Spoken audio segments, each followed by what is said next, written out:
kendala dalam melaksanakan amanah itu pasti ada, ya. Di bait berikutnya juga dalam dendang ataupun dalam Salimah ya disampaikan bahwa Salimah kami bangga kepadamu. Nah, Salimah jalan panjang dan berliku. Jadi disampaikan bahwa namanya berdakwah jalan itu memang panjang. Jalan itu memang berliku. Melakukan kegiatan amal solih itu niscaya akan selalu ada ujiannya.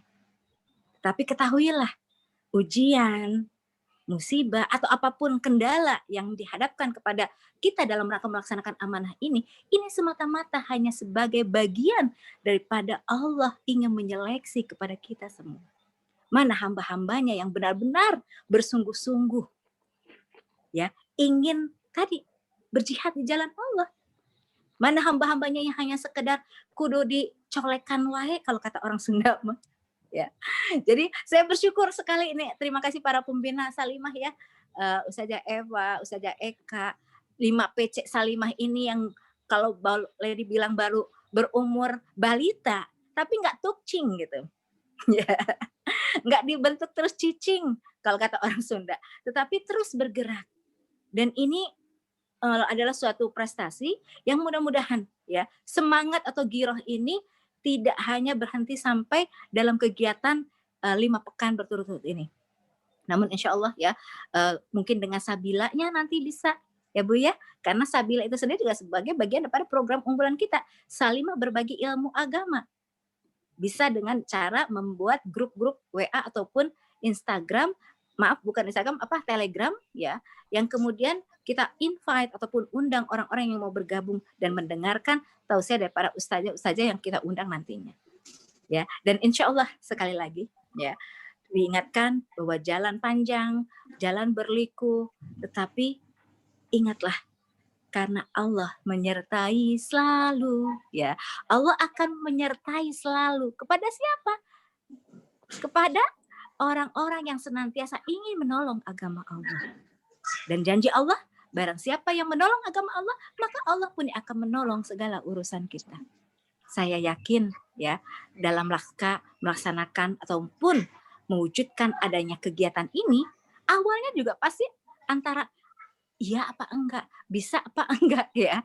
Namun ketika diwujudkan ataupun kalau bahasanya kata orang sana ya Bu Ustazah Eva ya, orang Bojong bilang ada bilang Allahumma paksakan katanya. Segala sesuatu itu memang harus dipaksa ya. Dan ternyata setelah dilakukan bisa ya, asal ada keinginan yang kuat. Jadi sekali lagi ya, mudah-mudahan kita termasuk dalam golongan orang-orang yang terpilih oleh Allah, yaitu orang-orang yang senantiasa ingin membela agama Allah, ingin menolong agama Allah. Kenapa kita ingin berada di dalamnya? Karena agama ini tidak butuh kita, dakwah ini tidak butuh kita. Ada kita, tidak ada kita, cahaya Allah akan tetap bersinar. Yuriduna liyutfi'u nurullahi biafwahihim wallahu mutimmu nurihi walau karihal kafirun. Ya, jadi Allah itu akan tetap terang cahayanya. Seandainya kita tidak ikut dalam berdakwah dalam Salimah pun, seandainya kita tidak ikut menolong agama Allah sekalipun. Jadi siapa yang membutuhkan bersama berada dalam jamaah ini? Adalah tentu saja kita semua. Dan bersyukur qadarullah Allah yang telah memilih kita berada dalam Salimah yang kita cintai ini. Mudah-mudahan dengan wajah ini kita bisa terus senantiasa ya memaksimalkan potensi yang kita miliki apapun bentuknya. Karena dalam Salimah ini beragam sekali dengan program-programnya. Insya Allah saya yakin teman-teman para ketua PC dan pengurus yang kemarin hadir dalam Rakorda sudah dibekali dengan program-program aneka departemen, tinggal pelaksanaannya. Ya, insya Allah semua kita hadirkan program itu bukan hanya sekedar untuk dibentuk, namun semata-mata ayo sama-sama kita realisasikan, disesuaikan dengan kebutuhan di lingkungan kecamatan kita masing-masing. Insya Allah, mudah-mudahan dengan adanya kita bersama dalam wajah Salimah yang kita cintai ini adalah sinyal bahwa Allah memberikan jalan kepada kita untuk memaksimalkan potensi yang kita miliki. Dan mudah-mudahan ini juga adalah pertanda Allah memilih kita untuk senantiasa menjadi bagian daripada hamba-hambanya yang beruntung kelak di yaumil akhir. Amin. Allahumma amin. Akhirul kalam, saya mengucapkan sekali lagi barakallah. Selamat untuk 5 pengurus PC yang ada di Kabupaten Bogor ini yang hari ini berhasil sukses melaksanakan kegiatan, dan hatur nuhun sekali lagi kepada pembicara kita Ibu Dokter ya, Bu Dokter Ainin, yang insya Allah senantiasa juga diberikan keberkahan, keselamatan, kesehatan, selalu bahagia bersama keluarga tercinta, yang mudah-mudahan dengan kehadiran ustazah kita ini ya senantiasa bisa menjadi motivator ataupun contoh kudwah hasanah bagi kita untuk melaksanakan beramal solih dalam kegiatan kita sehari-hari. Sekali lagi selamat untuk mengikuti kajian. Insya Allah mudah-mudahan semuanya terlaksana dengan baik dan mudah-mudahan menjadi suatu pertemuan yang diberkahi oleh Allah Subhanahu wa taala. Silakan Ibu. Waktu sepenuhnya untuk Bu Ai sampai pukul 10.55. Oke. Ini saya masih disable, saya share screen-nya, tapi saya buka dulu aja ya. Mangga. Bismillahirrahmanirrahim. Alhamdulillahirabbil alamin. Innal hamdalillah nahmaduhu wa nasta'inuhu wa nastaghfiruh wa na'udzubillahi min shururi anfusina wa min sayyiati a'malina. May yahdihillahu fala mudilla lahu wa may yudlil fala hadiya lahu. Asyhadu an la ilaha illallah wahdahu la syarikalah wa asyhadu anna Muhammadan abduhu wa rasuluh la nabiyya ba'dah. Yang saya hormati, saya sayangi, saya banggakan seluruh pengurus Salimah ya. Di sini ada Ustazah Eva Muslifah, ini dosen saya, guru saya ya. Saya izinkan saya menyapa beliau terlebih dahulu. Tadi alhamdulillah hadir ya. Ustazah Eva sehat ya Ustazah? Alhamdulillah sehat Ustazah. Kangen lama nggak ketemu. Kangen banget ini. Alhamdulillah.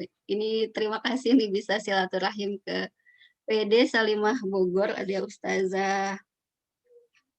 Iya, alhamdulillah. Ya. Ini semua atas inisiatifnya Ustazah Eva ini ya. Barakallah. Malu nih ya, malu nih buat sharing di sini karena saya ini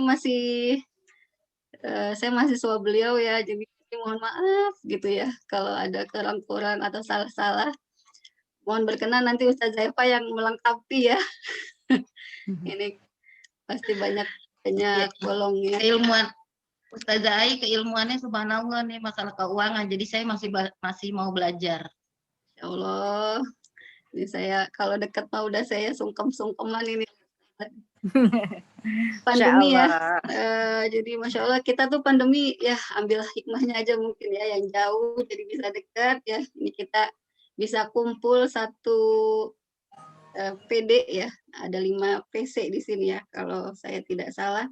Ada PC Ciseeng ya. Ada Ustazah Devi Amalia. Kemudian ada Ustazah Aini Angelia dari PC Parung, kemudian Ustazah Elvira Nurdin dari PJ Tajur Halang, Ustazah Santi Mulyani dari Gunung Sindur ya, Ketua PC Gunung Sindur, dan terutama yang silaturahim terus, kita WA-WA-an terus sampai dari malam tadi subuh ya, Ustazah Soraya yang bikin ini Ketua PC. Alhamdulillah, Assalamualaikum warahmatullahi wabarakatuh. Waalaikumsalam warahmatullahi wabarakatuh. Seluruh pengurus Salimah, seluruh peserta kegiatan Salimah hari ini yang Masya Allah, Tabarakallah, ini hari weekend ya, harusnya sudah me time ya, emak-emak kan, ibu-ibu ya, kemarin mungkin seharian, sepekan, dari Senin sampai Jumat, IJJ ya, ngurusin anak-anak, ada yang sambil ngurusin anaknya orang juga ya, jadi guru, jadi dosen dan seterusnya. Hari ini di tengah-tengah kesibukannya, Masya Allah, masih menyempatkan waktu untuk bisa berkumpul dengan semuanya. Insya Allah kita niatkan dalam rangka menuntut ilmu ya. Kenapa kita niatkan menuntut ilmu?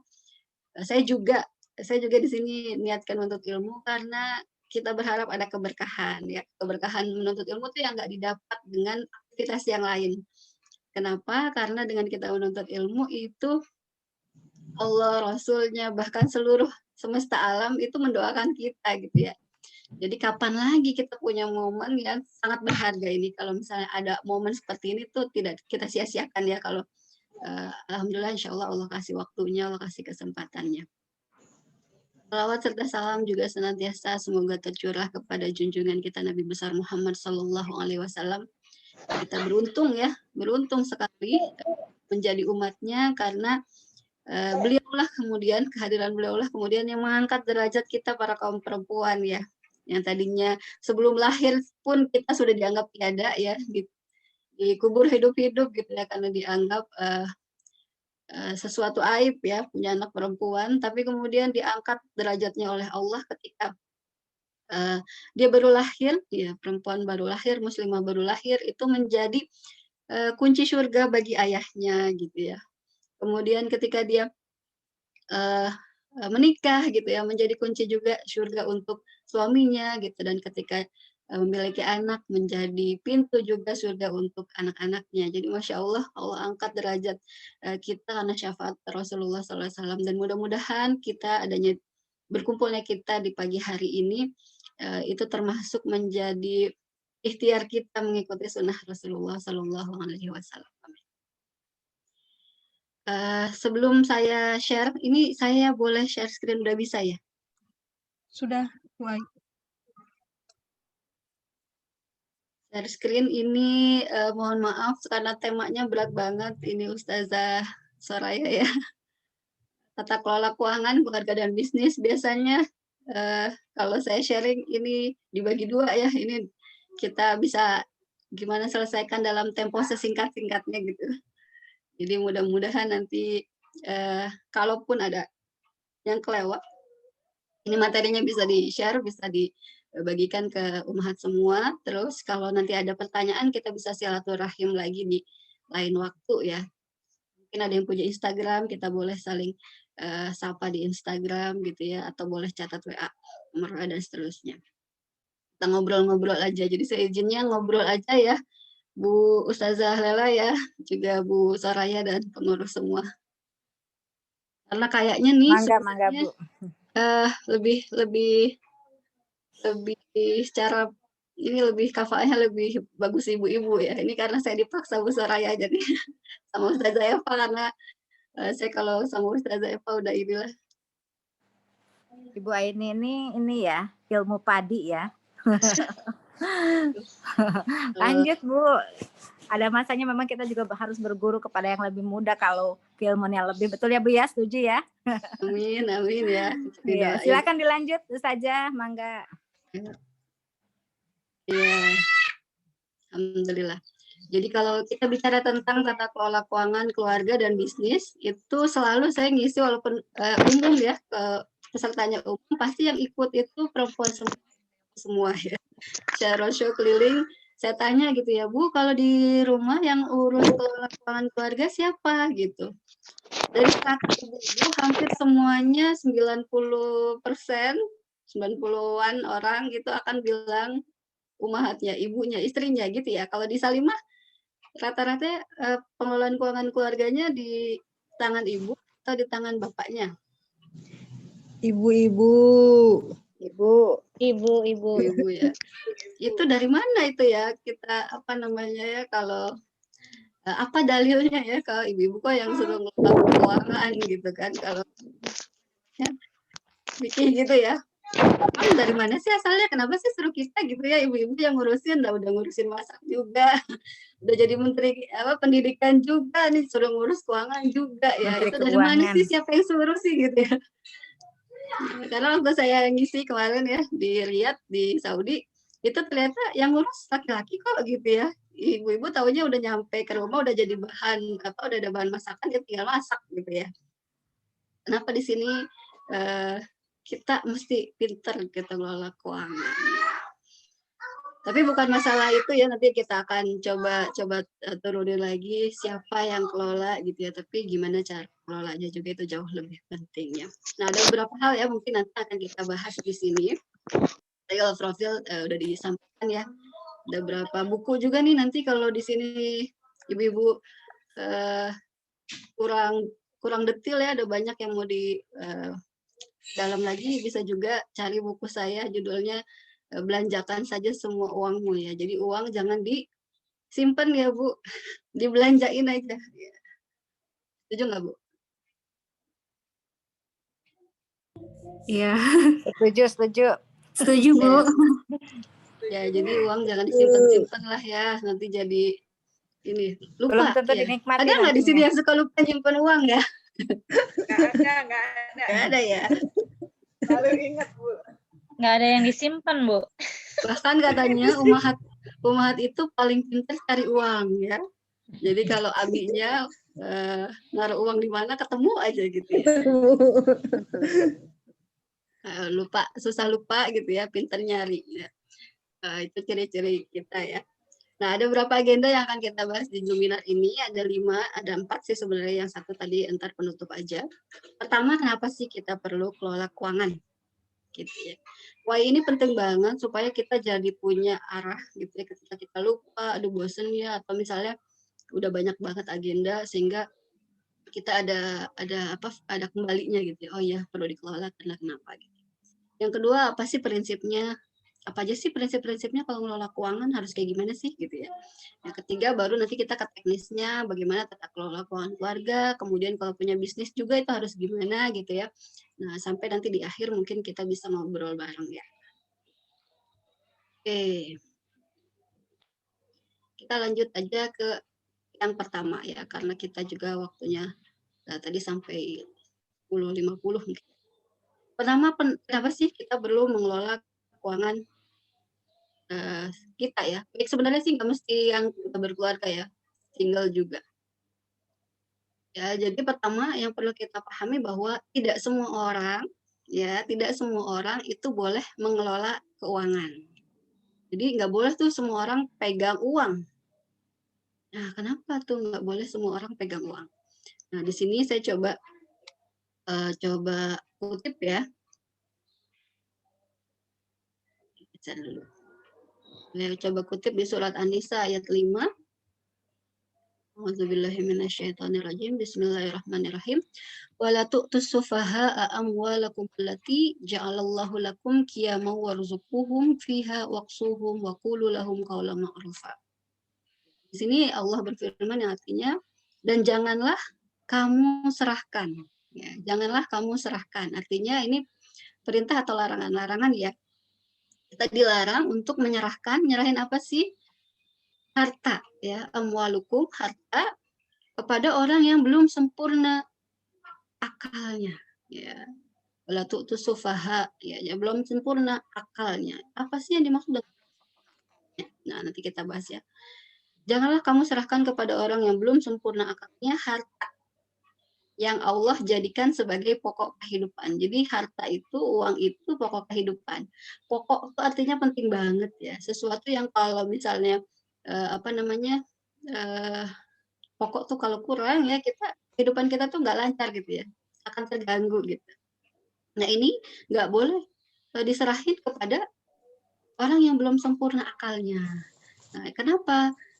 Nah kalau ada kita belum sempurna akalnya nih di sini bisa bapak ibu atau ibu-ibu umat semua bisa juga cek ke Quran yang ada terjemahnya itu ya disebut di sini bahwa yang belum sempurna akalnya itu bukan anak kecil gitu ya. Jadi memang konteksnya anak yatim ya. Anak yatim yang belum balik tapi juga orang dewasa yang tidak dapat mengatur harta bendanya. Ada nggak sih orang dewasa yang nggak bisa ngatur harta bendanya? Pertanyaannya itu ya, ada nggak orang dewasa yang nggak bisa atur harta bendanya? Jadi kalau kayak uang itu seperti air gitu ya, berapapun dikasih uangnya itu kurang terus gitu ya. Jadi kalau kita ibaratkan air yang ditaruh di tangan gitu ya, mau dikasih dituang segelas ya sisanya segitu gitu ya yang ada di tangan. Mau dikasih sebotol sisanya segitu juga, mau dikasih segalon gitu ya. Air yang tersisa, uang tersisanya segitu juga, ya enggak? Halo? Iya, benar Ustazah. Benar, iya. Artinya kita punya PR besar di situ. Maka kita termasuk orang yang bisa memploting ya, menempatkan ya uang kalau diibaratkan air itu dengan tempat-tempat yang betul gitu ya. kita sudah punya kemampuan untuk bisa mengelolanya, ini sebaiknya dikelolanya, diaturnya kayak gimana. Tuh. Nah, itu baru kita disebut orang yang sudah dikatakan sempurna akalnya ya. Nah, ini penting banget buat kita untuk paham.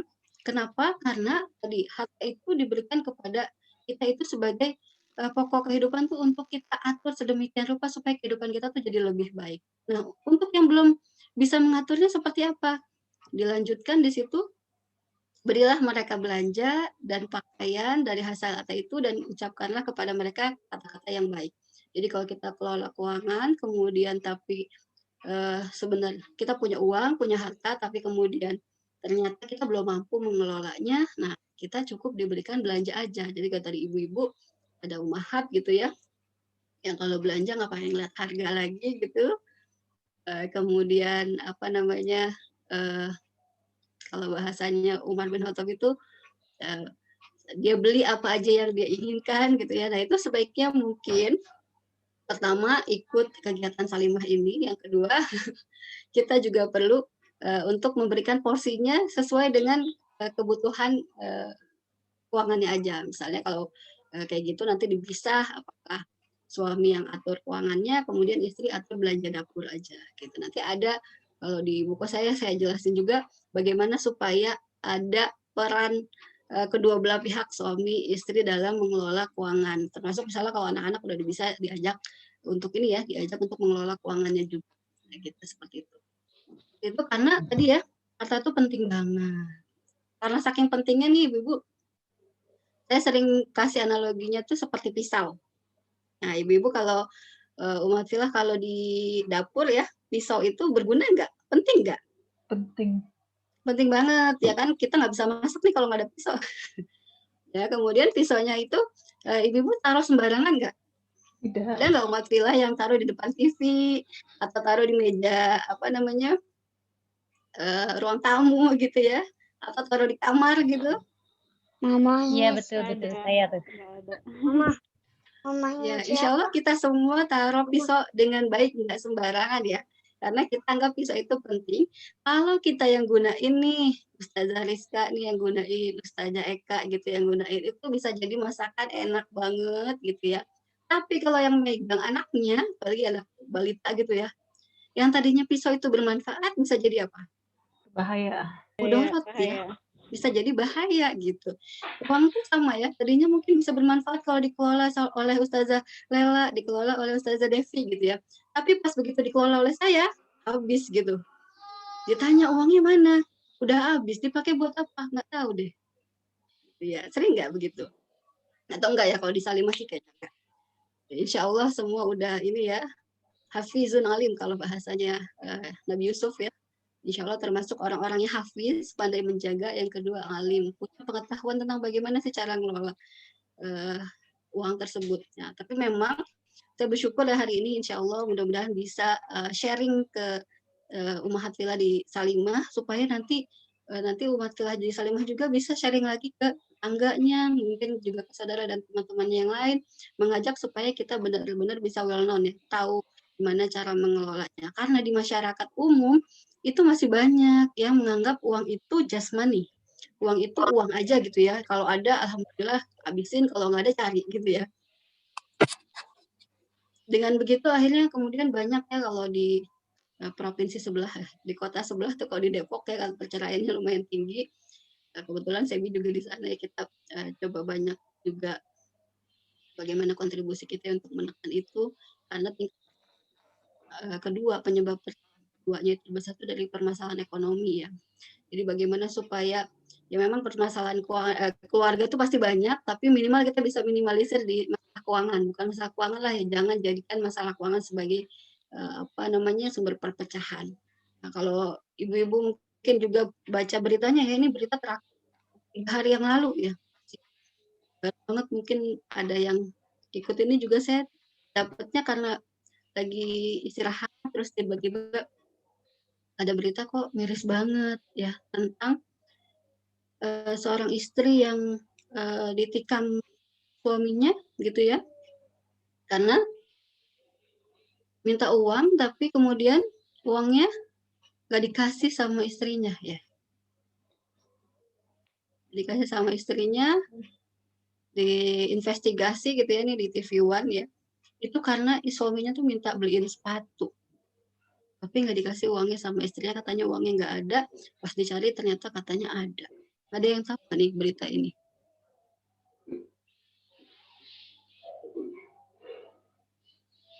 Iya, banyak ustazah yang seperti itu. Ya, boleh dong komennya dulu ya sebelum saya masuk ke materi selanjutnya. Siapa tadi ya yang terdengar suaranya? Mohon maaf. Bu Soraya itu, Bu. Bu Soraya, Bu Soraya, gimana nih menurut Ibu nih kejadian ini ya? Iya, berita yang seperti itu banyak ya. Kalau yang memang permasalahan dalam keluarga, permasalahan utamanya dari uang gitu, yang sampai kriminal, di penjara dan sebagainya. Ya, terdengar suara saya? Iya, iya. Oh ya, ya seperti itu Zaza. Kalau menurut Bu Soraya ya, ini tuh sebenarnya apa sih inti permasalahannya? Kita nggak juga lagi investigasi tentang kasus ini aja ya. Tapi sebenarnya apa sih yang menjadi permasalahan pokok mendasar banget dari percekcokan yang terjadi di keluarga soal uang gitu? Keimanan ya, rasa bersyukur, terus pengelolaan keuangan, mungkin yang memang ilmunya minim, seperti itu Ustazah mungkin ya. Iya, iya. Oke. Baik, ada lagi mungkin yang mau komentar atau apa tanggapan Bu Ustazah Heni mungkin?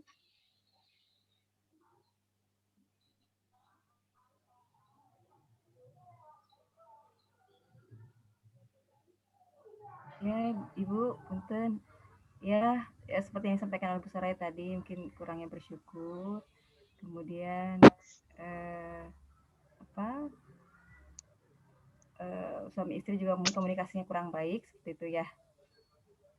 Dan oke, satu lagi ya tata kelola keuangan yang belum terus belajar dengan Salimah sepertinya. Gitu, Bu. Oke, terakhir mungkin siapa yang mau komen lagi? Mungkin Bu Khatijah, Ustazah. Kalau menurut saya mungkin lebih pada komunikasi yang tidak terbuka ya, maksudnya keterbukaan. Ternyata tadi menurut Ustazah itu istrinya ternyata ada uang ya. Ternyata uangnya ada gitu. Suaminya bahasanya tidak enak atau istrinya juga tidak terbuka, ada komunikasi. Tapi pada komunikasi menurut saya. Komunikasi ya, ini antara keluarga itu PR besarnya sebuah keluarga itu komunikasi. Oke. Ini ada Ustazah Hartati ya, Bu Hartati ini udah on cam. Kalau menurut saya itu kembali lagi kepada komunikasi ya, komunikasi suami istri. Terkadang istri sudah diberikan semua, terus mungkin banyak kebutuhan ya. Ketika keperluan suaminya suami ingin membutuhkan seperti tadi sepatu, padahal uangnya ada, kenapa harus disembunyiin gitu loh. Paling tidak juga mungkin suaminya nggak megang duit sama sekali kali itu. Itu kembali lagi komunikasi ya, insya Allah kayaknya komunikasi. Oke, ini relatif semuanya tuh istri solihah semua ya, karena nggak ada yang nyalahin suaminya nih, nyalahinnya istrinya semua ya. Atau ada nggak nih yang versi iniin suaminya? Itu suaminya aja itu mah gitu. Ya harus. Ya kan yang memberi nafkah itu suami ya. Nah, kan yang harus dia beri nafkah suami ya. Terus kenapa istri yang diomelin begitu dia punya uang ya kan? Provokator ya saya. Nanti Ustazah Eva mungkin bisa bantu juga kan, kalaupun istri punya uang gitu ya, itu uang istri ya. Ya oke. Oke, jadi atau ada yang mau komen lagi nih? Ayo, Ustazah. Ada Kak Eha di sini ya. Assalamualaikum Kak Eha. Udah lama nggak ketemu.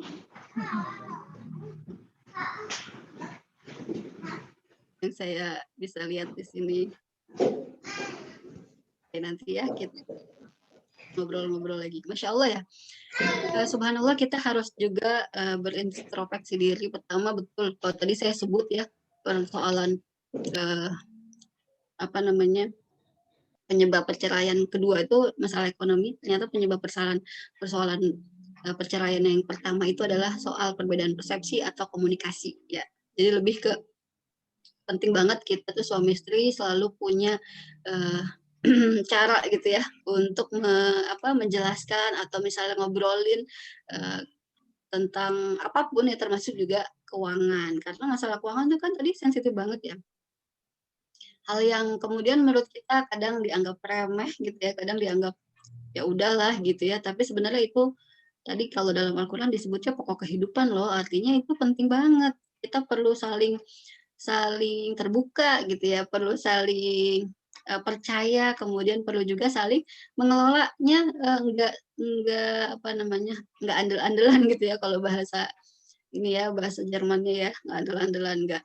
Ya udah nih saya kasih uang ke istri gitu ya, gimana caranya itu terserah istri, mau ikut pelatihannya Salimah kah ya, mau beli bukunya saya kah gitu, pokoknya nih duit dikasih bulanan harus cukup sampai bulan di tahun depan gitu ya. Sampai bulan depan lagi gitu, itu harus cukup, gimana caranya. Nah kalau suami nanti butuh, itu harus ada gitu. Karena kan udah dikasih duitnya semua ke istri gitu. Nah seperti itu tepat apa enggak sih dalam mengelola keuangan gitu. Tadi kalau kita lihat lagi ke surat An-Nisa ayat 5 tadi ya, sebenarnya kita perlu cek juga di antara suami istri siapa yang lebih mampu untuk mengelola keuangan tersebut ya. Bisa jadi suaminya lebih bagus gitu ya, karena suaminya misalnya beliau lebih teliti gitu ya, apa aja sih kebutuhan keuangan keluarga, bahwa kebutuhan tuh nggak cuma bulanan, ada yang sifatnya tahunan seperti bayar pajak, kemudian misalnya bayar daftar ulang anak, sekolah anak gitu ya, dan hal-hal lain yang mungkin nggak kepikiran oleh ibu-ibu yang udah daily life ngurusin day to day-nya kebutuhan anak-anak, dapur dan seterusnya gitu ya. Dan ini juga perlu dikomunikasikan di antara keluarga siapa yang pas gitu ya untuk mengelola keuangan tersebut. Jadi nggak mesti suaminya, nggak mesti istrinya, bisa juga dua-duanya. Nanti kita cari gitu ya, karena masing-masing keluarga nih beda-beda nih. Ada yang bagusan suaminya, ada yang bagusan istrinya, atau bahkan kedua-duanya. Oke ya, itu tadi di awal kita bahas tentang kenapa kita perlu mengelola keuangan keluarga. Jadi tadi kenapa? Alasannya karena keuangan itu pokok kehidupan. Kemudian yang kedua, prinsipnya gimana sih?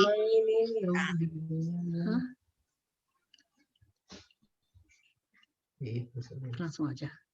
Oke, prinsipnya gimana sih dalam tata kelola keuangan itu? Cukup tak ya? Beli tempe. Gitu ya. Oke, ada 3 prinsipnya ya, ada 3 S gitu ya. Ini diambil dari hadis riwayat Ahmad dan Muslim. Artinya Allah akan memberikan rahmat kepada seseorang. Yang pertama, sumbernya halal ya, dia berusaha dari yang baik. Alhamdulillah kerjaannya halal, bisnisnya halal. Kemudian gimana tuh, udah dapet nih dananya halal. Yang kedua, membelanjakan dengan seimbang. Jadi nggak cuma buat dunia aja, tapi juga harus ingat akhiratnya gitu ya. Nggak buat tahun ini, bulan ini aja, tapi juga buat kedepannya, buat masa depannya itu juga dipikirin. Gitu ya.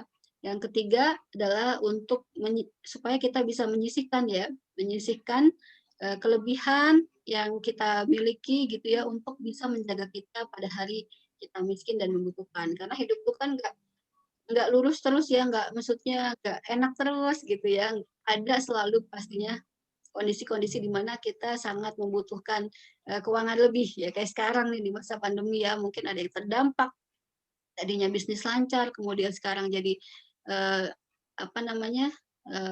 menurun gitu ya omsetnya, penghasilannya, atau bahkan yang bekerja dikurangi gajinya, dikurangi jam kerjanya dan seterusnya. Nah ini sebenarnya harus kita antisipasi dengan cara punya dana darurat dan cadangan yang kita sisihkan dari bulanan yang kita terima gitu. Nah ini sebenarnya mungkin tidak akan juga menjamin bahwa keuangan kita tuh bebas krisis atau nggak bakalan mengalami kesulitan keuangan kira-kira gitu. Tapi minimal kita udah dapat yang pertama, yaitu janji Allah akan rahmatnya. Jadi ada keberkahan gitu ya, karena kita berusaha mengelolanya juga sesuai dengan apa yang Allah perintahkan gitu ya. Tadi ingat ya prinsipnya 3S. Nah, kemudian apa sih bedanya tata kelola keuangan sama keluarga dan untuk bisnis? Karena kan ada nih beberapa mungkin yang tadi disebut Bu Soraya ya, Ustaz Soraya ya, bahwa ada nih teman-teman di Salimah yang selain juga ngurus keuangan keluarga, eh, dapat amanah dari suami untuk mengelola keuangan keluarga, plus juga punya bisnis. Itu cara ngelolanya gimana sih? Ada beda apa enggak? Nah, sebenarnya ada banyak kesamaannya, tapi ada juga perbedaannya. Nah, perbedaan yang utama, kalau di keuangan keluarga, nah, perspektifnya atau cara pandangnya itu, kita berusaha agar supaya penghasilan yang ada itu cukup. Jadi bagaimana caranya supaya cukup? Yang kita atur pengeluarannya. Gitu ya. Jadi kalau di keuangan keluarga yang kita coba atur pengeluarannya. Jadi oke, misalnya gaji dari suami 5 miliar gitu ya. Amin. Nggak ada yang amin ya. Amin, amin Ustazah. Nah, itu gimana supaya duit itu tuh cukup gitu ya. Kalau segitu cukup nggak, Bu? Insya Allah lebih cukup. Oh, cukup. Alhamdulillah. Cukup sekali. Ya, bisa dibagi-bagiin ya buat sampai di Bogor ya.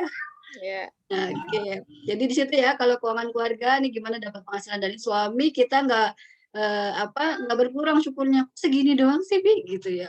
Aduh, Bi, kalau segini nih ya buat ini aja, Bu. Wah, udah panjang gitu ya kebutuhannya. Padahal abinya suaminya baru ngasih slip gaji gitu. Jadi nggak jadi ditarik lagi. Ya, jadi bagaimana supaya ada keberkahan dari penghasilan yang dititipkan ke kita, baik itu dari suami atau mungkin dari kita sendiri. Jadi kita atur pengeluarannya dari penghasilan yang ada. Nah, kalau bisnis gimana? Nah, bisnis sebaliknya ya. Karena kita udah punya serentetan pengeluaran untuk bisnis, misalnya minimal tadi kita butuh apa? Kalau kita jualannya online shop gitu, kita punya SDM ya buat bantu kita di sosial media, kita udah punya beban gaji karyawan gitu ya. Kita juga beli barang, udah ada beban pengeluaran untuk pembelian bahan baku, barang dagangan dan seterusnya. Jadi pengeluarannya udah jelas, ada pengeluaran. Nah, yang perlu kita atur apa? Pemasukannya. Jadi penghasilannya, omsetnya berapa sih yang harus kita kejar, targetnya berapa sehingga kita bisa menutupi kebutuhan pengeluarannya gitu. Jadi perspektifnya agak berbeda ya. Jadi kalau keuangan keluarga, kita atur pengeluarannya. Kalau dari bisnis, kita atur pemasukannya, omsetnya. Oke, sampai sini dulu. Boleh lanjut? Silakan Bu Lanjut. Ustazah. Lanjut. Nah, oke. Sekarang kita masuk ke tahapan yang ketiga. Tadi kita udah bahas 2 ya. Pertama, kenapa sih kita perlu mengelola keuangan itu ya? Apa sih alasannya? Yang kedua adalah apa prinsipnya? Bagaimana sih gitu ya kita mengelola keuangan tersebut. Nah, yang ketiga kita coba masuk ke tata kelola keuangan yang lebih spesifik ya, keuangan keluarga. Jadi mudah-mudahan di sini nggak ada yang jomblo ya, nggak ada yang single ya, jadi nggak baper lah. Pokoknya ini kita yang mau bahas keuangan keluarganya. Nah, kalau berkeluarga ada berapa orang biasanya? Minimal ada 2 ya, Bu. Suami dan istri. Suami dan Minimal. Kalau Minimal, sudah ya. punya anak dengan anak. Oke.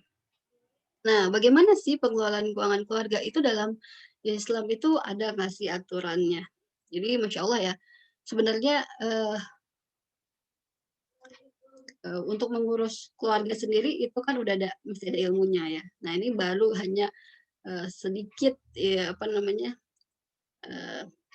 versi ya permasalahan keuangan keluarga yang dari sisi keuangannya. Nah, soal keuangan ini bagaimana sih aturannya? Ada nggak sih permasalahan di seputar keuangan keluarga yang kita perlu banget paham tentang itu?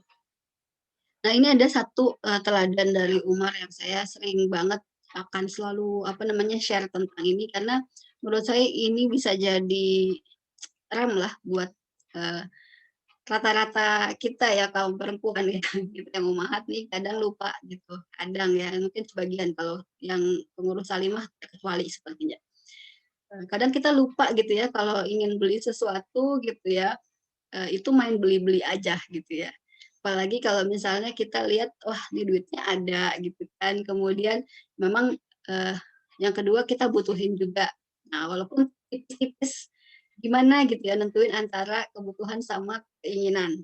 Kadang kan kita tuh ngerasanya butuh aja semuanya gitu ya. Misalnya udah baju udah punya warna ungu nih, jilbab belum ungu gitu ya. Itu kan jilbabnya jadi kebutuhan. Tadi sebenarnya saya mau pakai jilbab ungu juga ini ya, Bu Ustazah Soraya dan Umatillah. Cuma tadi ternyata pas pakai background itu hilang, jadi harus diganti dulu. Padahal inginnya sama-sama nih berjilbab ungu juga. Nah, itu kadang kita lupa ya, bingung. Contohnya gini deh, sepatu. Sepatu itu kebutuhan atau keinginan, Bu? Sesuai jumlah sepatu yang punya. Nah, betul.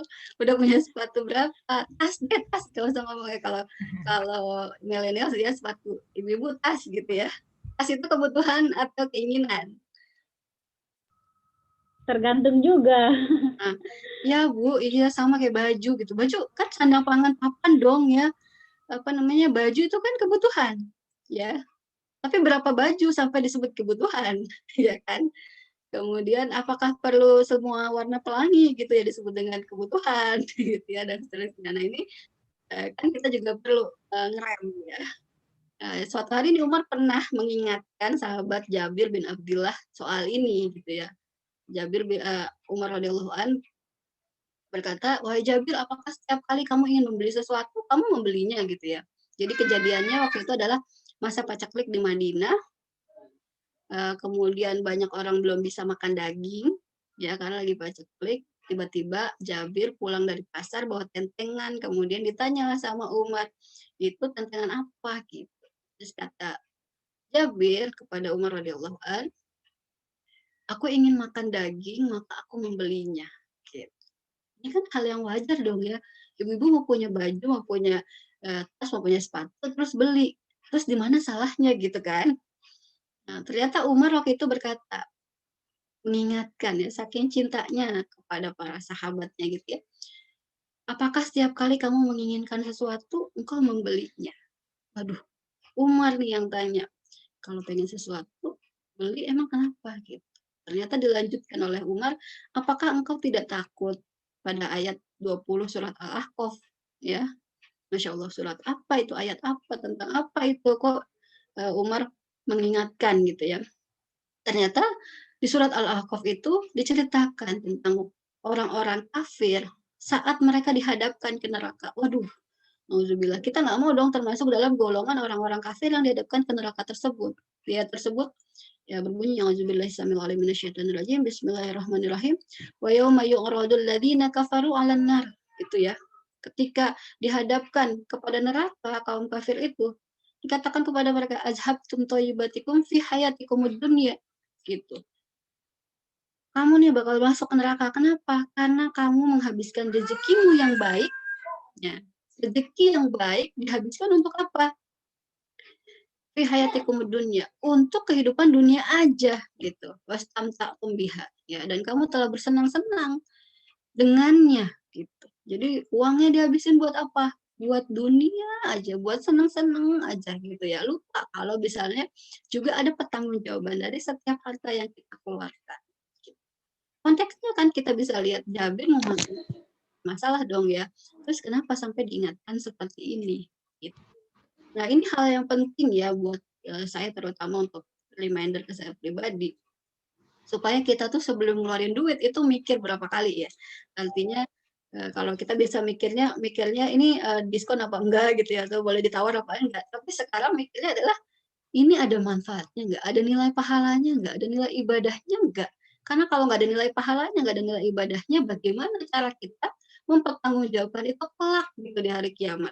Alhamdulillah. Nah, ini selalu gitu ya, karena kita kan perempuan, kalau kita baca surveinya OnePoll ya, jadi ada survei global, itu nunjukin bahwa perempuan itu rata-rata dalam setahun itu berbelanja sekitar lebih dari 300 kali.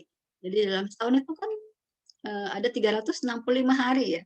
Nah kita belanja tuh berarti hampir setiap hari ya.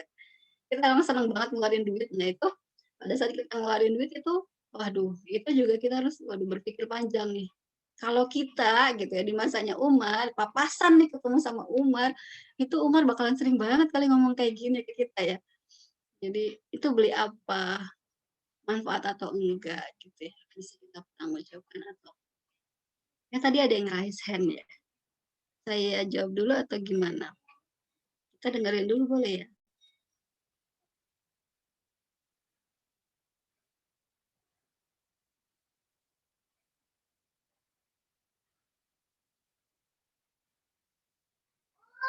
Oke, saya lanjut aja. Yang tadi raise hand, mau kasih tanggapan dulu.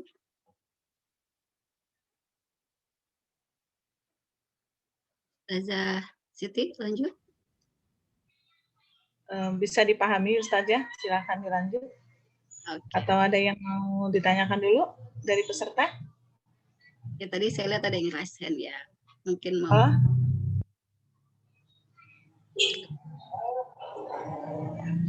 Oh, Oh, ada? kepencet. Mangga. Oke. Mungkin kepencet Oh, katanya Ustazah. Oke. Enggak dilanjut. Tapi nggak apa-apa ya, nanti kalau Umatillah kalau ada yang mau langsung Ya. tanggapi ya. Kadang saya juga suka lupa kalau udah terlewat dan seterusnya. Atau ini boleh langsung aja kita ngobrol ya bentuknya. Oke. Nah, tadi mungkin kepencet, saya lanjut ya. Oke, bismillah. Nah, untuk itu, nah kita kan jadi khawatir.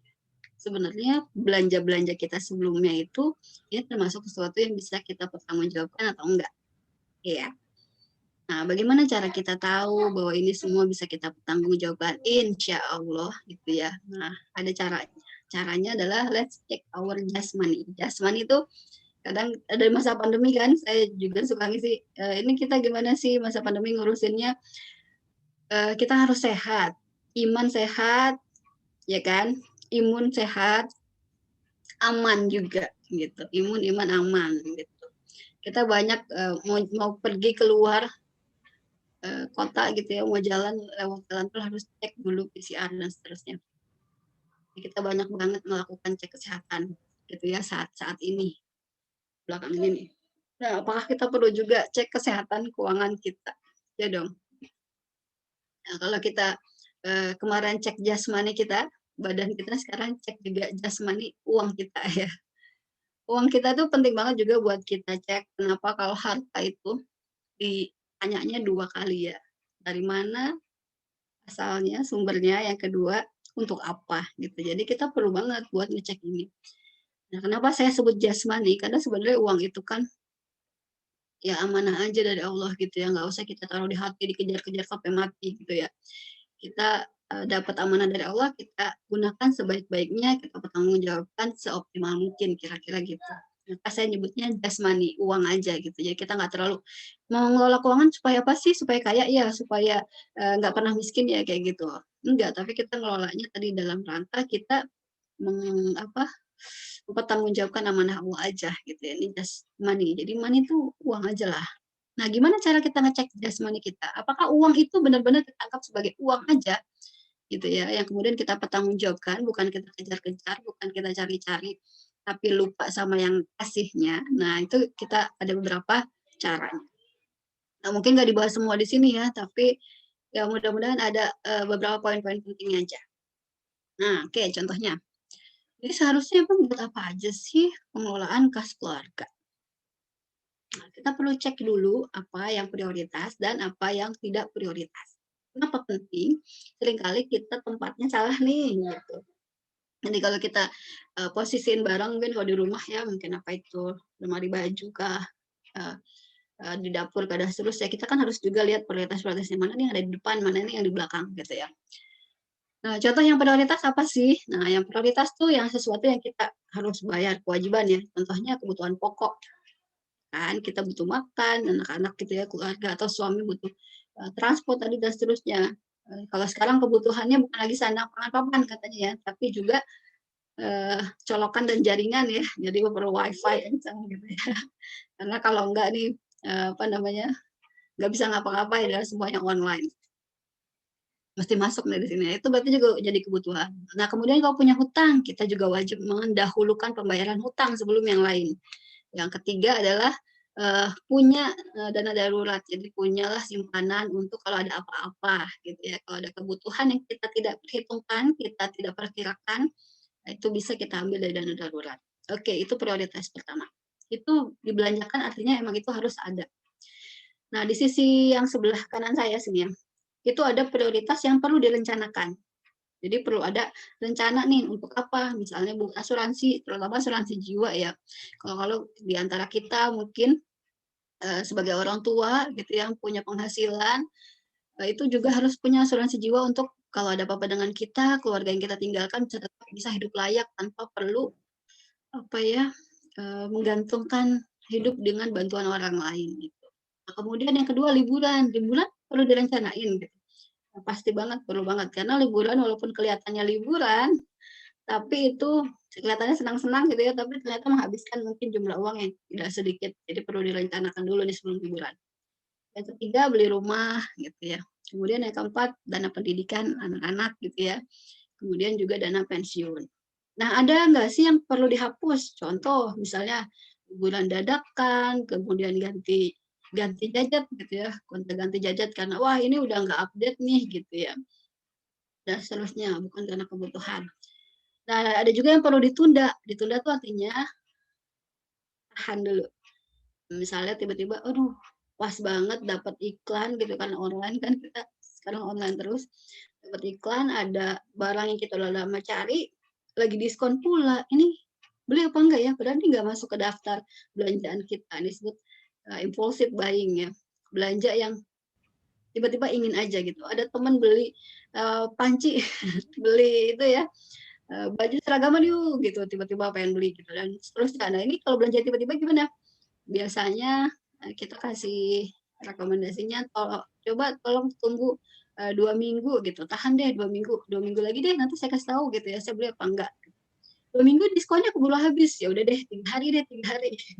Ya 3 hari gimana supaya ditahan dulu kita kira-kira masih bisa hidup nggak beli barang gitu ya. Nggak bisa banget gitu ya sampai kepikiran sampai vertigo gitu ya. Ya udah deh beli deh daripada sakit ya. Kemudian yang kedua investasi tanpa tujuan, pengen aja.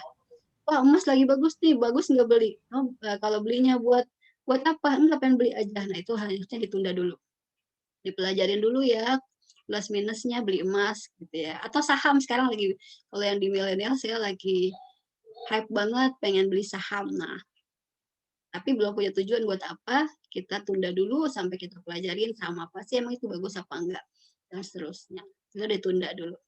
Nah, ini salah satu cara juga supaya kita bisa mengatur arus kas. Arus kas itu maksudnya antara kas masuk sama kas keluar itu gimana sih cara mengendalikannya gitu ya. Masih ada waktu ya, Bu Siti? Ustazah. Masih ada waktu, Bu. Silakan. Ini baru poin ketiga. Oke ya. Nah, tiap-tiap kita tuh beda-beda untuk tujuan keuangan. Jadi kita nggak bisa langsung masuk ke sini, beda orang ya. Kayak apa?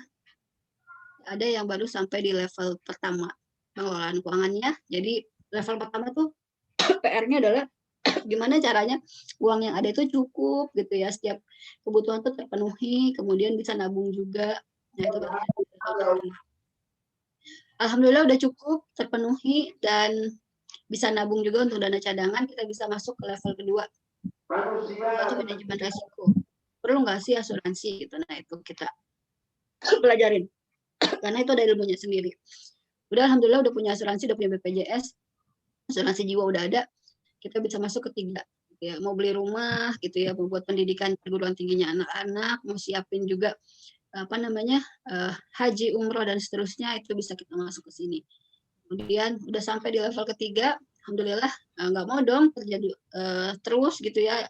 Pada masanya kita pensiun, siapin dana hari tua, siapin dana pensiun harus gimana, sampai yang terakhir menyiapkan masa di mana kita bisa bikin aset wakaf yang bisa diwariskan gitu ya. Maksudnya aset wakaf yang diwariskan adalah nggak cuma kita mikirin warisan untuk anak-anak yang keturunan yang kita tinggalkan gitu ya, tapi juga kita harus memikirkan pengumpulan aset supaya ketika kita meninggal aset kita tetap hidup ya, jadi kita tetap dapat pahala gitu ya dari setiap aset yang kita wakafkan tersebut. Nah, itu ada di level kelima. Nah, ini tiap orang beda-beda.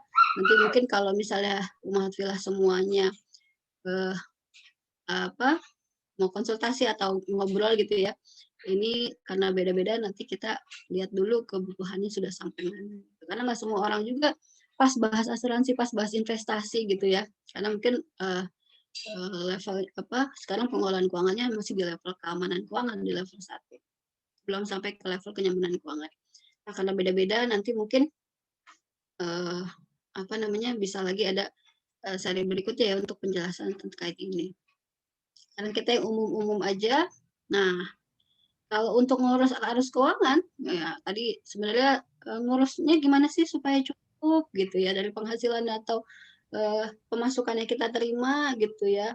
Itu gimana caranya supaya kita bisa tahu ya apakah yang kita lakukan selama ini itu udah pas atau belum, kategorinya keuangan kita sehat atau enggak. Itu ada namanya kalkulator keuangan. Nah, umat filah itu bisa cek, nanti di sini juga boleh di linknya kalau dibagi tinggal klik aja ya.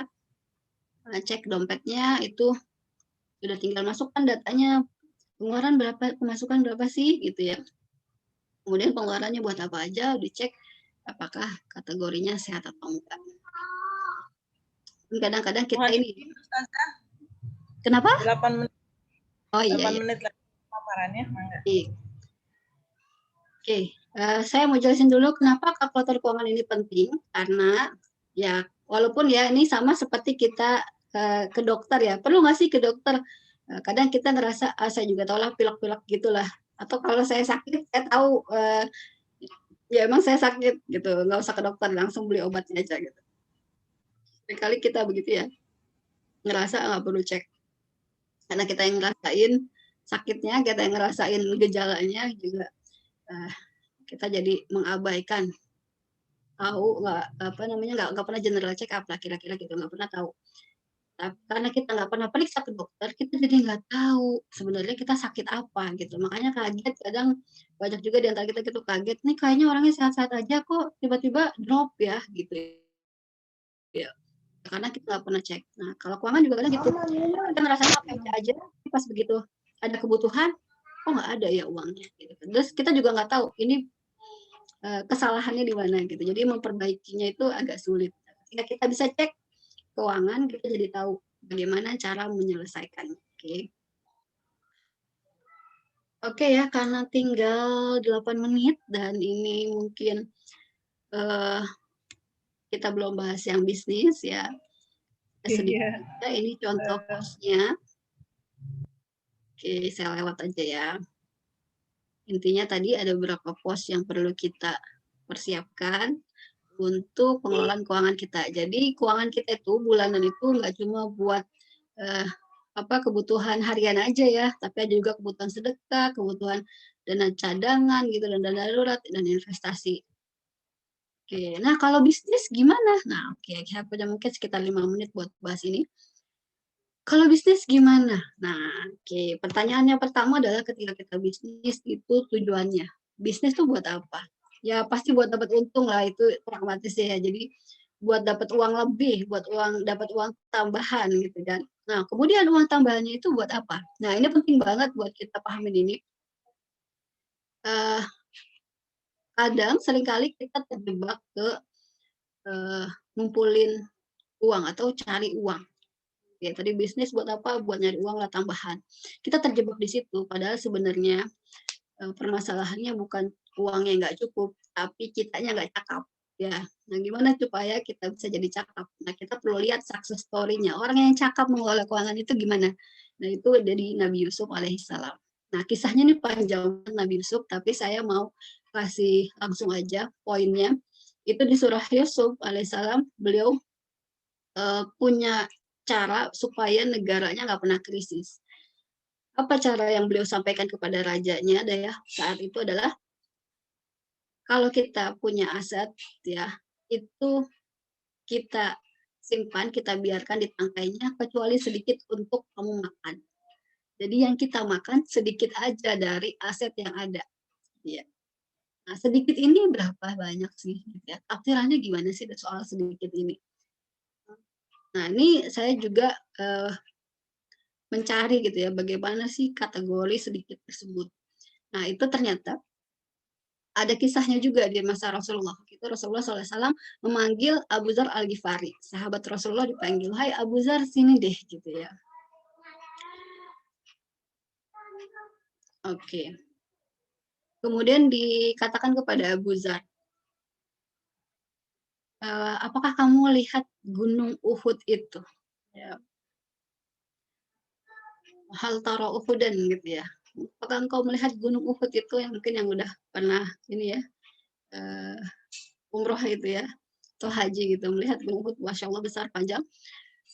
Nah, kata Abu Dzar, aku masih bingung nih Rasulullah, mau ngapain kok aku suruh lihat gunung Uhud. Nah, aku lihat gunung Uhud di balik cahaya matahari dan aku mengira Rasulullah tuh akan kasih aku perintah apa gitu ya. Maka dikatakan, aku tuh arahu ya, ya aku lihat gunung Uhud itu. Tapi ternyata apa yang dikatakan oleh Rasulullah, nah ini penting banget. Rasulullah bersabda, "Ma yasuruni anna li mislahu zahaban unfiquhu kullahu illa salasatad dananir." Beliau bersabda, saya tidak suka seandainya saya punya emas sebesar gunung Uhud itu, ya, kalau Rasulullah punya emas sebesar gunung Uhud itu, unfiquhu kulluhu, ya, lantas saya pergunakan, saya belanjakan semuanya kulluhu untuk kepentingan pribadi, illa salasatad dananir, kecuali 3 dinar aja. Jadi dari segunung Uhud yang dipakai Rasulullah 3 dinar. Ini sedikit ya, sedikit belanja. Tadi kata kalau bahasa apa Quran untuk Nabi Yusuf juga gitu ya, sedikit belanja. Nah, kita kadang menafsirkannya bukan sedikit belanja, tapi sedikit-sedikit belanja. Belanjanya sedikit gitu. Kemudian dikeluarkannya atau diurusnya tuh untuk kepentingan yang lain gitu ya. Nah, seperti ini. Jadi, katakanlah ketika kita berbisnis, yang perlu kita lakukan adalah ketika kita mengumpulkan aset, mengumpulkan omset, mengumpulkan penghasilan dari bisnis kita, itu tidak semuanya kemudian kita kelola untuk belanja ya, untuk kebutuhan konsumtif saja gitu ya.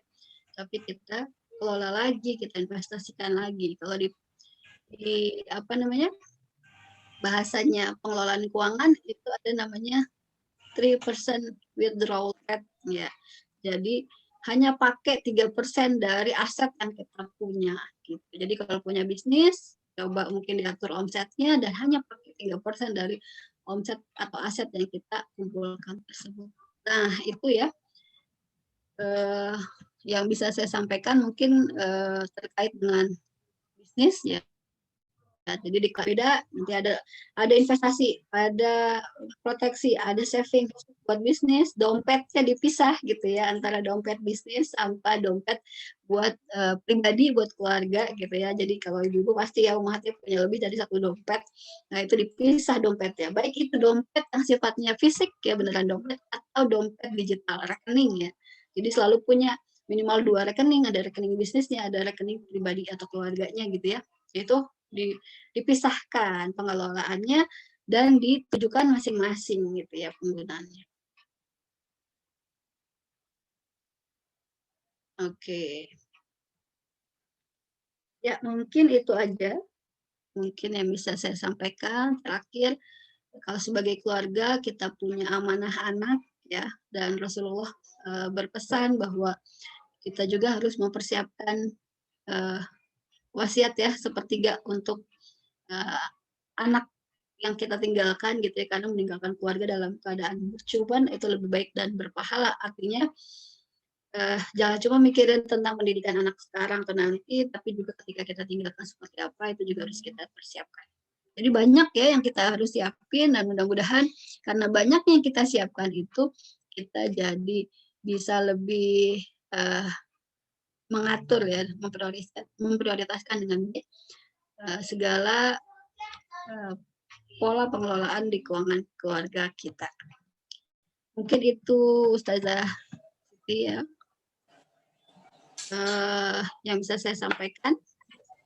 Apalagi di masa paceklik ini ya, di masa pandemi seperti ini, tentu kita perlu mengelola dengan lebih hati-hati ya. Kondisinya kalau secara makro ya, ekonomi itu diprediksi tahun ini saya sebutnya tahun waspada ya. kita nggak perlu nggak perlu khawatir, tapi harus waspada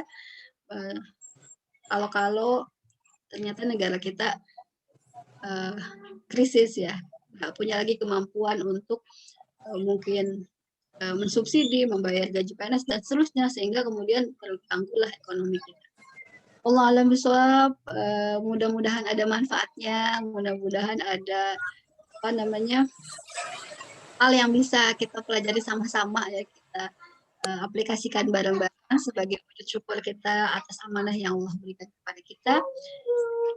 Selanjutnya saya kembalikan lagi ke MC ya, Ustazah Siti ya. Terima kasih. Assalamualaikum warahmatullahi wabarakatuh. Waalaikumsalam warahmatullahi wabarakatuh. Jazakallahu khairan Ibu Dr. Ai atas paparannya, dan Masya Allah luar biasa paparannya. Kalau saya secara pribadi mungkin merasa agak sedikit tertelanjangi kali ya.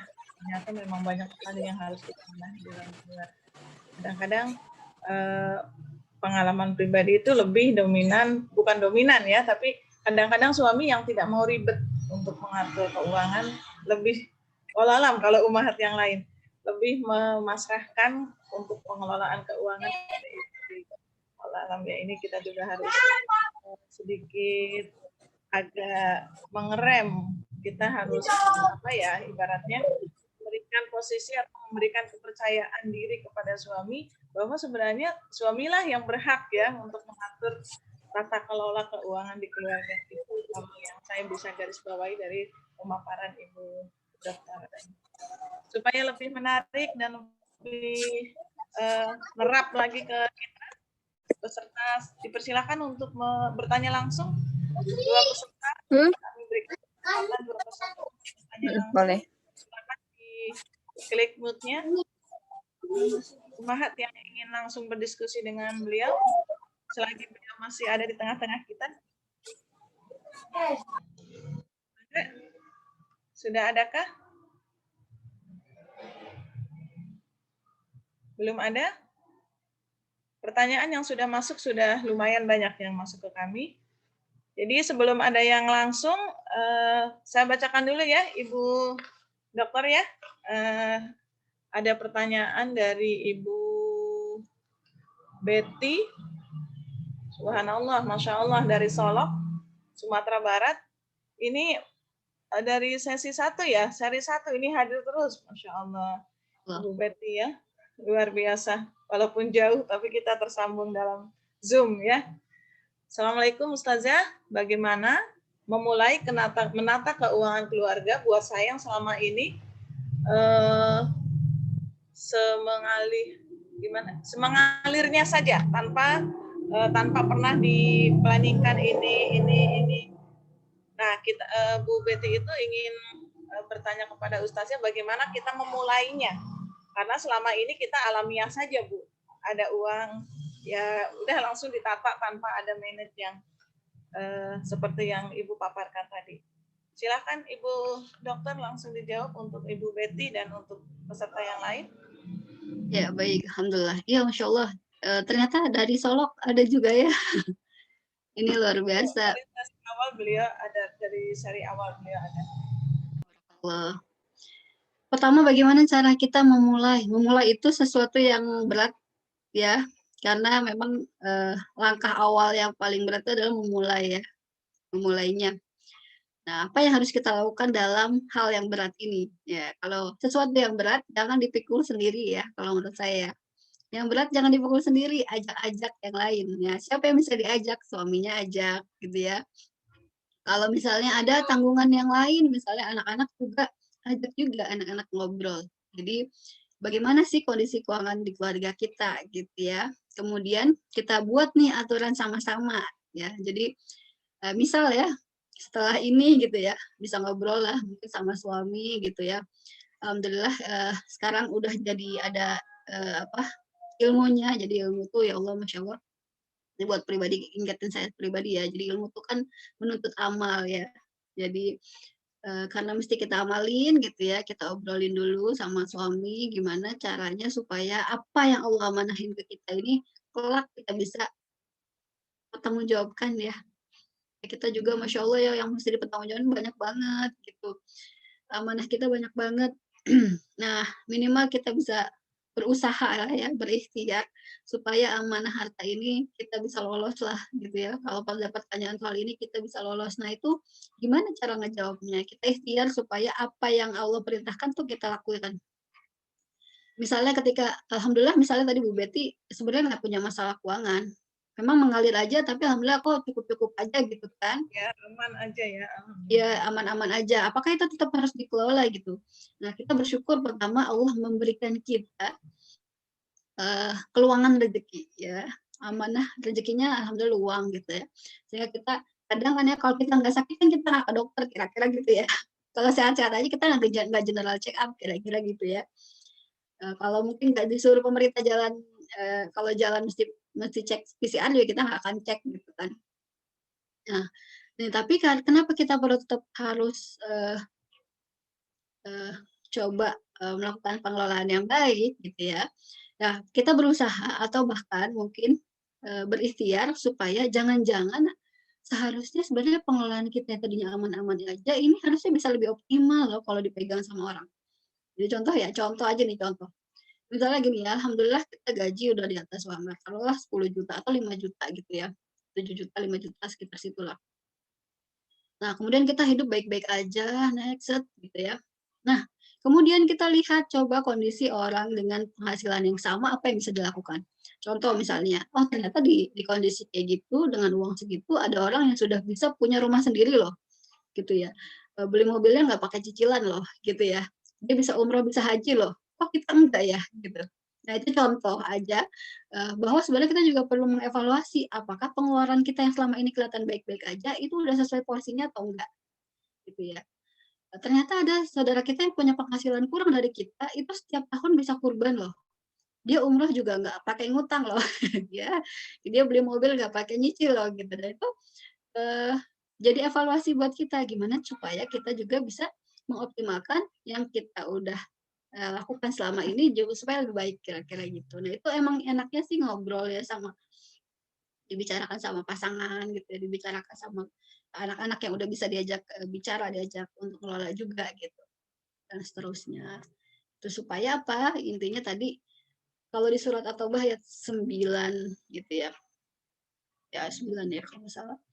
Itu supaya apa yang kita lakukan, kita belanjakan itu semuanya pertama mendekatkan diri kita sama Allah, Allah ridho lah sama kita. Nah, biar kita tahu ya, apa yang kita lakukan ini selama ini Allah ridho apa enggak. Ya minimal kita checklist lah, ada evaluasinya. Oh, alhamdulillah ya, gitu ya, walaupun kondisi keuangan kita begini, insya Allah kita nggak mengeluarkannya untuk hal-hal yang Allah murkain gitu ya. Nggak ada hal-hal yang sifatnya mubazir gitu ya, atau bahkan haram. Kira-kira gitu ya untuk bahan eval kita aja. Jadi tetap perlu untuk melakukan pengelolaan ya, Ustazah ya. Baiknya ya. Ya. Jazakallah. Bu Betty bagaimana Bu Betty? Apakah dinyalakan diklik mute-nya Bu Betty cukup? Bu Betty sepertinya mematikan suaranya. Ada yang ingin bertanya langsung kepada Ibu Dokter? Oke, baik. Kalau belum ada, saya lanjutkan ke penanya kedua ya, Ibu Dokter ya. Assalamualaikum, Ustaz izin bertanya. Nah, ini sebenarnya tadi berhubungan dengan slide yang mungkin Ustazah tidak jelaskan ya. Ada dana darurat, dana pendidikan, dana kesehatan, asuransi itu bisa dijadikan satu alokasi atau harus dibedakan. Saya pernah mendengar istilah tentang prinsip 10, 20, 30, 40. Untuk sedekah, investasi, cicilan, keperluan rutin. Bagaimana menurut Ustazah? Ibu Dokter Mangga dijelaskan. Dari Ibu Evi Primastuti. Oke, Bu Evi, alhamdulillah. Masya Allah ya, ini tadi Bu Evi termasuk kategori yang udah well known ya. Tadi ada porsi 10, 20, 30, 40. Betul, ada pola pengelolaan keuangan sendiri. Kalau saya di IFAC, di Indonesia Finance Advisor, suara saya cukup kedengeran? Kedengeran, Bu. Kedengeran. Terus ya. Nah, itu memang kita polanya tuh dipisah. Jadi dana pendidikan, dana darurat itu harus punya porsi sendiri, ya. Karena kalau pendidikan itu kan sesuatu yang memang kita targetkan ya, tujuan ada tujuan khususnya. Jadi dipakainya memang untuk pendidikan anak gitu, dan nggak dipakai untuk hal-hal yang lain. Kalau dicampur sama nih satu rekening tabungan aja gitu ya. Nanti kita dikit-dikit darurat, Bu. Ya dikit-dikit butuh, dikit-dikit ambil gitu. Akhirnya pas nanti anak mau sekolah gitu atau mau kuliah, bingung nggak ada uangnya karena kemarin tuh ambil-ambil terus. Jadi baiknya sih itu dia punya rekening sendiri ya, gitu. Termasuk buat yang investasi. Jadi kalau buat investasi juga harus misalnya dipisah. Ini investasi buat pendidikan, yang ini investasi buat nabung haji atau beli rumah ya. Nah ini investasi buat apa itu dipisah rekeningnya. Sekarang malah gampang banget ya di mobile bankingnya ibu-ibu mungkin yang udah punya rekening dan ada mobile bankingnya itu tinggal dipisah aja rekeningnya sendiri, itu nggak perlu ke bank udah bisa. Jadi harus dipisah rekeningnya sih kalau menurut saya ya, posnya ya. Mudah-mudahan terjawab ya. Ibu Evi cukup? Bu Evi? Mangga Bu Evi. Mungkin ada yang mau ditanyakan langsung dengan beliau selagi beliau masih ada di tengah-tengah kita. Bu Evi sepertinya juga di mute ini. Oh, good. Iya, tidak dinyalakan suaranya ini. Baik. Ini mungkin dari pengalaman atau mangga peserta mungkin ada yang ingin bertanya langsung, silakan. Masih ada waktu. Untuk materi juga bisa di-download ya, Ustazah ya? Tadi sih saya share ke Ustazah Soraya. Mungkin nanti bisa menghubungi beliau untuk. Iya, sudah ada di chat room untuk linknya. Nanti untuk peserta, mangga bisa klik langsung nanti mendownload materinya. Alhamdulillah. Iya. Alhamdulillah. Jadi nanti bisa langsung khawatirnya hari ini ada sedikit yang mengganjal ya, tapi setelah nanti melihat paparan beliau di slide-nya bisa lebih jelas ya. Ini saja boleh izin bertanya. Alhamdulillah, mangga Ibu Nur Hasanah. Silahkan. Langsung kepada Ibu. Ya. Baik, Assalamualaikum warahmatullahi wabarakatuh. Waalaikumsalam warahmatullahi wabarakatuh. Ya, begini Bu, sebagai ibu rumah tangga, selain di rumah tangga pengen juga berbisnis.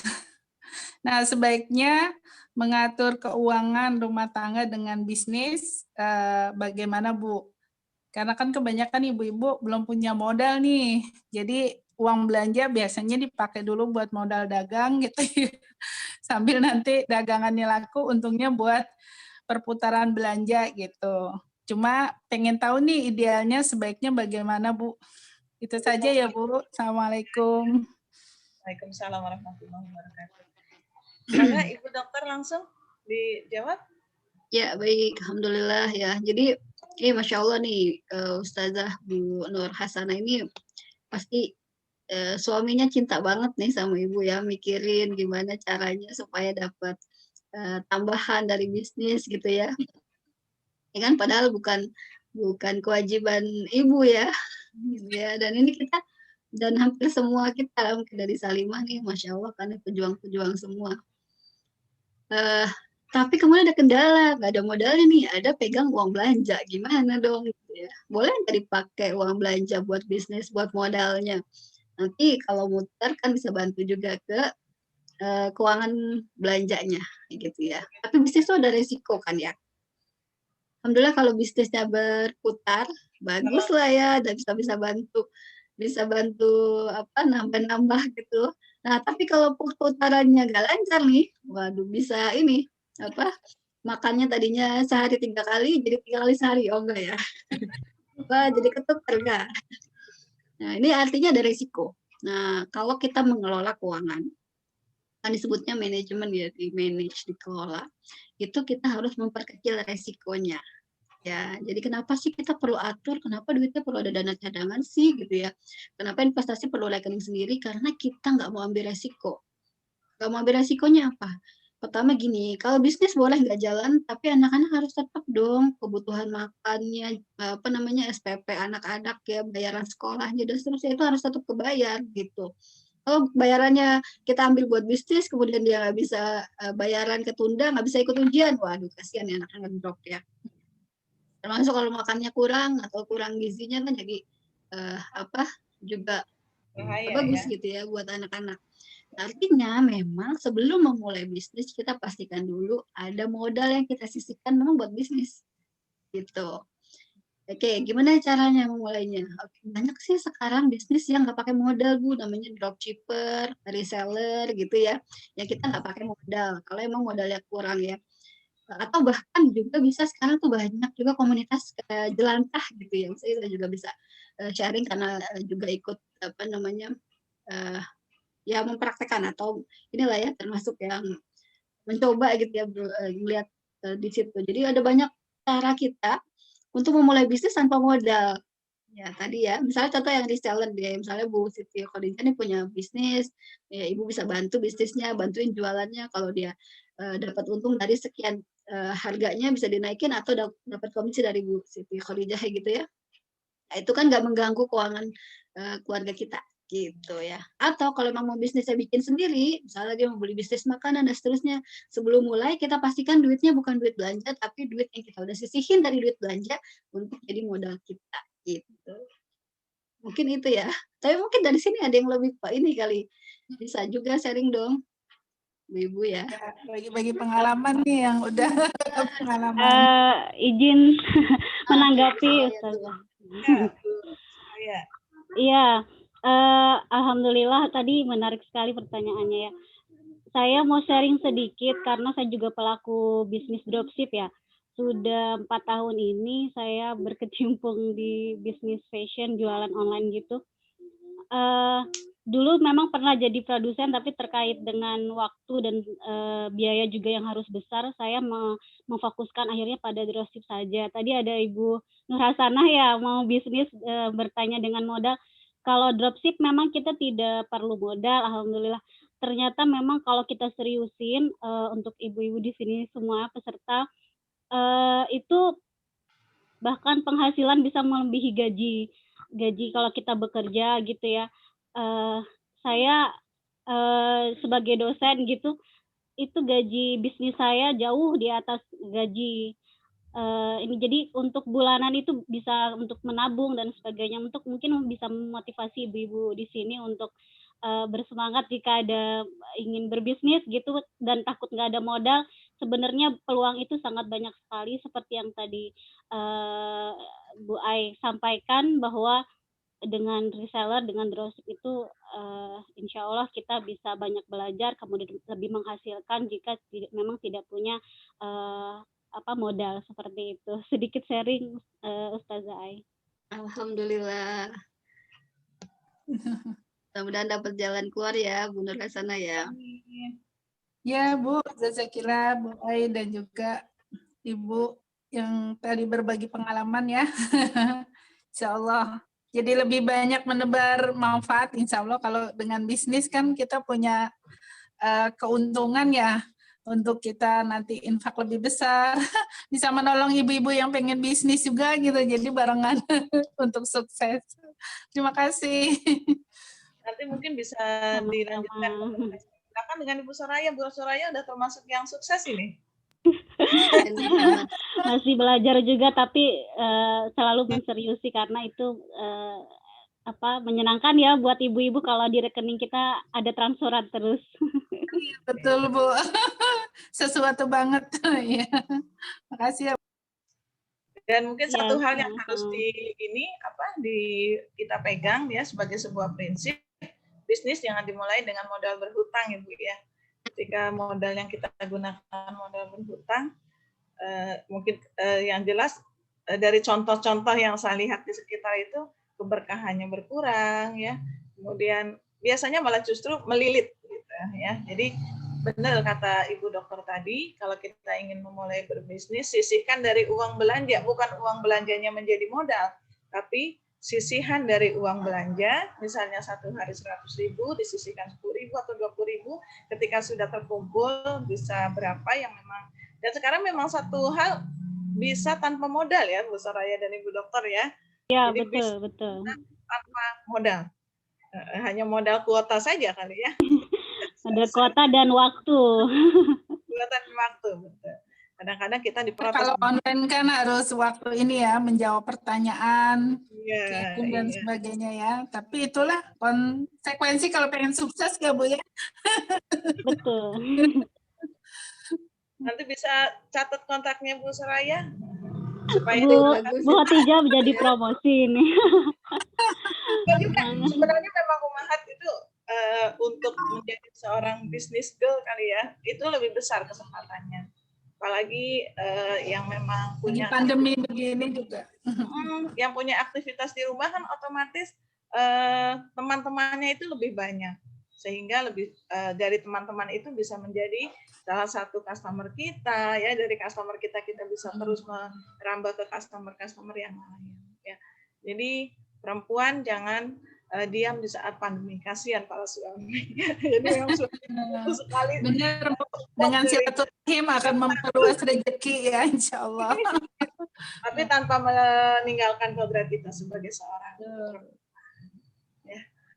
Ada lagi Bu, ada lagi yang mau langsung? Masih ada satu kesempatan yang mau langsung dengan Ibu Dokter, Ibu Nur Hasanah, jazakillah khair ya, mudah-mudahan bermanfaat. Bu Soraya bagaimana? Ya, terima kasih. Ada yang ingin bertanya? Tadi Ibu, saya mungkin agak terlewat chatnya Bu Nur Hasanah, ternyata ada, tapi alhamdulillah beliau inisiatif langsung presiden ya.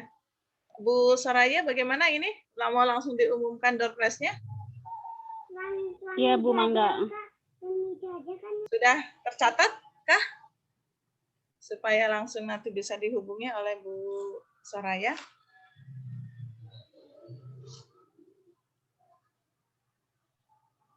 Saya simpulkan dulu pemaparan dari Ibu Dr. Ai Nur Habib Bayinah ya. Subhanallah, luar biasa. Jazakillah khair paparan penjelasan kajian hari ini. Yang tadi saya agak sedikit garis bawahi dan ibaratnya di catatan saya dibuatkan adalah bukan uang yang kita miliki tidak cukup, tapi kita yang tidak cakap dalam mengelola uang ya. Bahasa cukup dan cakap itu dekat sekali, tapi Masya Allah, maknanya sangat berbeda ya. Jadi bukan uang yang kita miliki tidak cukup untuk kehidupan atau untuk kita di keluarga, tapi kita yang mungkin tidak cakap dalam mengelola uang. Ya, ada simpulan atau kata penutup dari Ibu Dokter? Fadhol, Bu Dokter, sambil menunggu Ibu Soraya. Baik, untuk penutup ya, alhamdulillahirabbil alamin. La haula wala quwata illa billahil aliyil azim. Jadi insyaallah mudah-mudahan ketika Allah mudahkan kita untuk bertemu di pagi hingga siang ini, Allah mudahkan kita untuk mengkaji ilmu dari Allah, dan Allah mudahkan juga kita untuk mengimplementasikannya, mengamalkannya gitu ya. Allah mudahkan segala urusan kita. Ini hanya ikhtiar kita ya. Tapi memang kita itu ditanya soal ikhtiar kan. Allah tidak tanya apakah kamu kaya gitu ya, bagaimana dengan hasil yang sudah kita lakukan, tapi yang Allah tanya itu amal kita, ikhtiar kita. Dan mudah-mudahan ikhtiar kita yang pertama untuk menuntut ilmu sudah kita lakukan. Allah mudahkan juga kita ikhtiar yang kedua, ikhtiar untuk mengamalkan gitu ya. Mungkin juga lanjut ke ikhtiar yang ketiga, mungkin bisa sharing juga ke yang lain gitu ya, sehingga kemudian dengan sharing itu Allah memperkuat kita untuk bisa sama-sama tadi. Yang paling penting di antara kita nih setelah ini juga membangun silaturahim lagi. Tadi kan Bu Nur bisa ketemu Ustazah Soraya gitu ya, atau yang lain bisa saling membantu ya. Nah, kalau perempuan ya tadi sangat besar potensinya gitu ya untuk membesarkan orang lain, karena kita terbiasa membesarkan orang ya. Jadi kita saling membesarkan, saling menguatkan gitu ya, nggak bisa sendiri, jalaninnya sama-sama gitu, karena kita juga belajarnya sama-sama di sini.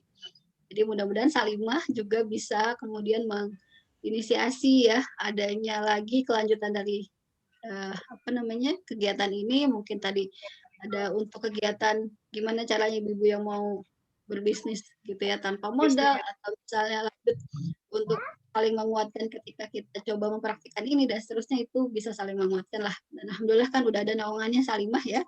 Dan mudah-mudahan ini juga memperkuat Salimah ke depannya. Dari saya mungkin itu aja, Ustazah ya. Maaf kalau ada yang kurang berkenan, salah-salah kata atau bercanda yang kelewatan gitu ya. Mudah-mudahan dimaafkan. Dan semoga bermanfaat buat semuanya. Assalamualaikum warahmatullahi wabarakatuh. Waalaikumsalam warahmatullahi wabarakatuh. Jazakumullah Bu Dr. Ai. Dan sekarang saatnya saya umumkan penerima Doorpress ya.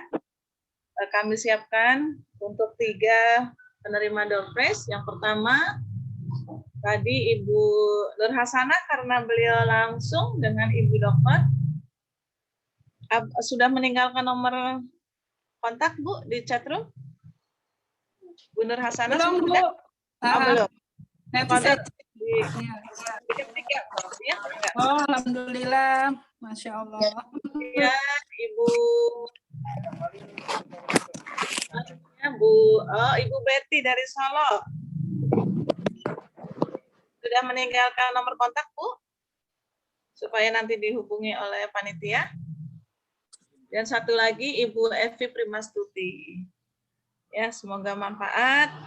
Pulsanya sekarang seperti kebutuhan pokok juga ya, Ibu ya, pulsa. Apalagi anak-anak itu hampir semuanya daring di rumah. Jadi semakin besar kebutuhan pulsa atau kuotanya. Jazakumullah kepada Ibu Dokter, sekali lagi saya ucapkan semoga apa yang dipaparkan oleh Ibu Dokter menjadi amal solih untuk Ibu Dokter dan untuk kami peserta kajian Salimah juga bisa mengaplikasikannya. Sudah tercatat ini nomornya? Sudah ya? Alhamdulillah. Baik, alhamdulillah satu persatu tahapan-tahapan acara ini diselesaikan dengan lancar dan tepat pukul 11.20 ya. 22 menit acara ini terselesaikan. Kita sama-sama membaca hamdalah. Alhamdulillahirabbil alamin. Kemudian doa kafaratul majlis. Subhanaka Allahumma bihamdika asyhadu an la ilaha illa anta astaghfiruka wa atubu ilaik. Dari jam 9 sampai jam 11.22 saya bersama ibu-ibu semua. Mohon maaf lahir dan batin apabila ada kata-kata yang salah. Saya ucapkan Assalamualaikum warahmatullahi wabarakatuh. Waalaikumsalam warahmatullahi wabarakatuh. Jazakillah khair. Terima kasih Bu Ai. Maaf semua ya. Untuk peserta. Amin. Jazakillah untuk PC Kemang. Ya, jazakillah. Terima kasih juga Doorpress-nya. Amin. Sudah diterima Ibu. Sambil tambah berkah.